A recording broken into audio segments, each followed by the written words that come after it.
మా చంద్రబాబుకు ఒకటి కాదు 10 రంగాల్లో నోబెల్ ప్రైజ్ ఇవ్వాలని, 4 ఆస్కార్ అవార్డులు ఇవ్వాలని, 16 మెగాసెసే అవార్డులు ఇవ్వాలని United nations secretary general, world bank president వీళ్ళిద్దరూ కూడా జాయింట్గా వచ్చి చంద్రబాబుకు శాల్వా కప్పాలని, ఇవన్నీ జరగాలని కూడా క్యాంపెయిన్ చేసి ఉండేవాళ్ళు. అవునా కాదా? మనం చేసిన దానిలో చంద్రబాబు నాయుడు గారు 10% చేస్తున్నా కూడా చంద్రబాబు నాయుడు గారు ఆయన ఎల్లో మీడియా ఇవన్నీ కూడా జరిగి ఉండాలి, చంద్రబాబు నాయుడు గారిని మించిన నాయకుడు ప్రపంచంలోనే లేడు అని చెప్పి డంకా బజాయించి ఉండేవాళ్ళు. కానీ నాకు దక్కున బహుమతి ఏమిటో తెలుసా? కానీ మీ బిడ్డకు దక్కిన బహుమతి ఏమిటో తెలుసా? ఈ పథకాల వల్ల ఆ పేదల గుండెల్లో సంతోషం. మీ బిడ్డకు దక్కిన బహుమతి ఏమిటో తెలుసా? మీ బిడ్డకు సంతోషం కలిగించే విషయం ఏమిటో తెలుసా? ఈ పథకాల వల్ల ఆ పేదల గుండెల్లో సంతోషం, వారి మనసుల్లో ఆత్మవిశ్వాసం, వారి పిల్లల చదువుల్లో ఓ విప్లవం, వారి కుటుంబాల అక్క చెల్లెమ్మల సాధికారత, అవ్వా తాతల ముఖంలో చిరునవ్వులు. ఇవి జగన్కు కావలసిన అవార్డులు, జగన్కు కావలసిన రివార్డులు. దీనికోసమే జగన్ ఆరాటపడతాడు, దీనికోసమే జగన్ ప్రయాసపడతాడు. అందరూ కూడా ఆలోచన చేయమని అడుగుతా ఉన్నా. ఇదే చంద్రబాబు గారు 14 సంవత్సరాలు ముఖ్యమంత్రిగా పరిపాలన చేశాడు. మనిషి చంద్రబాబు నాయుడు గారి పేరు చెప్తే తాను చేసిన ఒక్కటంటే ఒక్క మంచైనా గుర్తుకొస్తుందా అని అడుగుతా. ఇలా 14 ఏళ్ళు ముఖ్యమంత్రిగా పరిపాలన చేసిన వ్యక్తి పేరు చెబితే ఒక స్కీము గుర్తుకు రాదు, ఆయన పేరు చెబితే ఆయన చేసిన మంచి ఒక్కటి కూడా గుర్తుకు రాదు. గుర్తుకు రాకపోగా ఆయన ఎందుకు బ్రాండ్ అంబాసిడర్ అంటే తెలుసా? చంద్రబాబు నాయుడు గారు ఎందుకు బ్రాండ్ అంబాసిడర్ అంటే తెలుసా? చంద్రబాబు నాయుడు గారి పేరు చెబితే ఏమి గుర్తుకొస్తుందో తెలుసా? చంద్రబాబు నాయుడు గారి పేరు చెబితే గుర్తుకొచ్చేది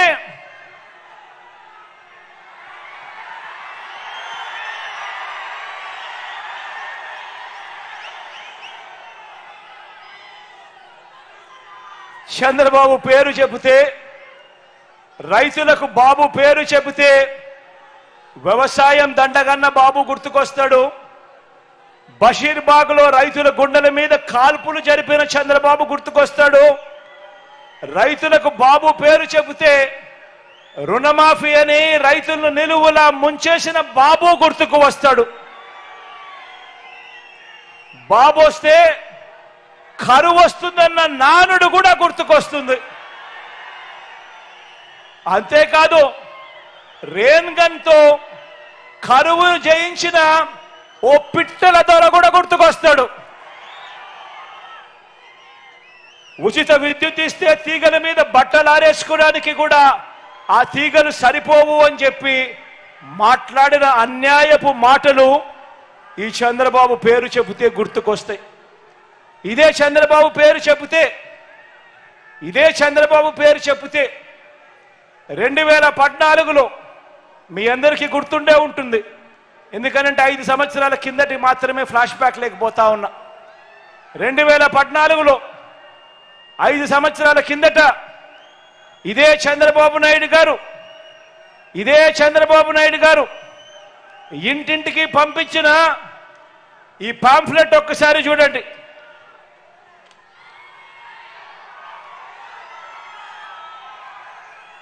అందరికీ గుర్తుందా ఈ పాంఫ్లెట్?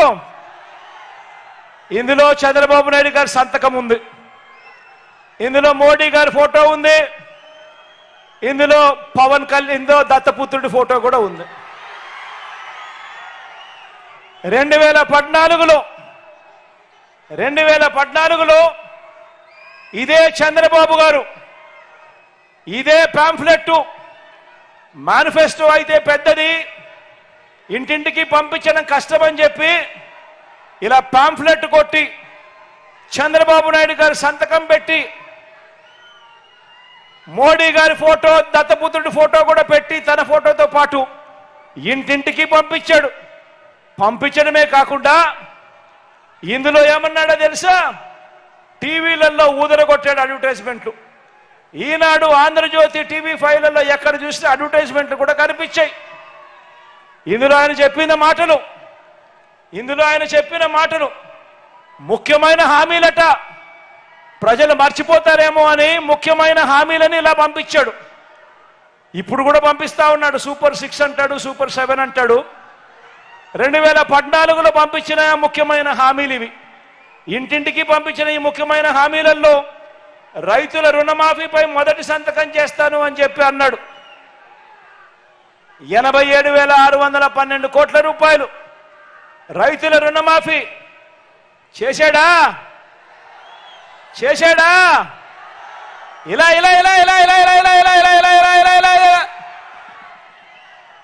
ఇందులో రెండో ముఖ్యమైన హామీ డ్వాక్రా పొదుపు సంఘాల రుణాలన్నీ పూర్తిగా రద్దు చేస్తామన్నాడు.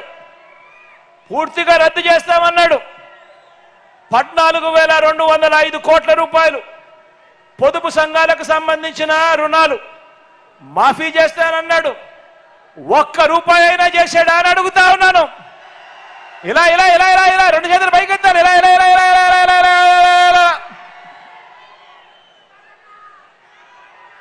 ఇందులో ముఖ్యమైన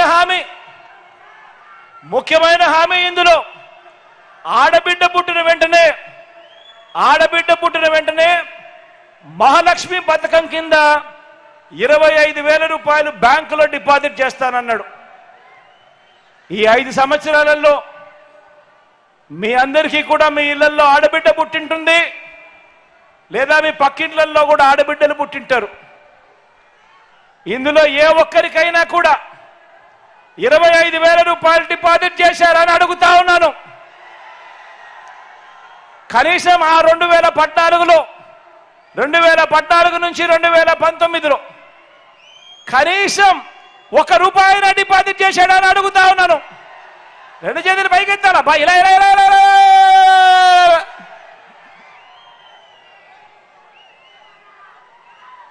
ఇందులో చెప్పిన ఇంకొక హామీ, ముఖ్యమైన హామీలు ఇవన్నీ అని ముఖ్యమైన హామీలని తను చెబుతూ ఇంటింటికి పంపించిన హామీలు ఇవి. ఇందులో ముఖ్యమైన హామీ, ఇంటింటికి ఒక ఉద్యోగం ఇస్తా, ఉద్యోగం ఇవ్వకపోతే ఇంటింటికి కూడా ప్రతి నెల 2,000 రూపాయలు నిరుద్యోగ భృతి ఇస్తాను అని చెప్పాడు.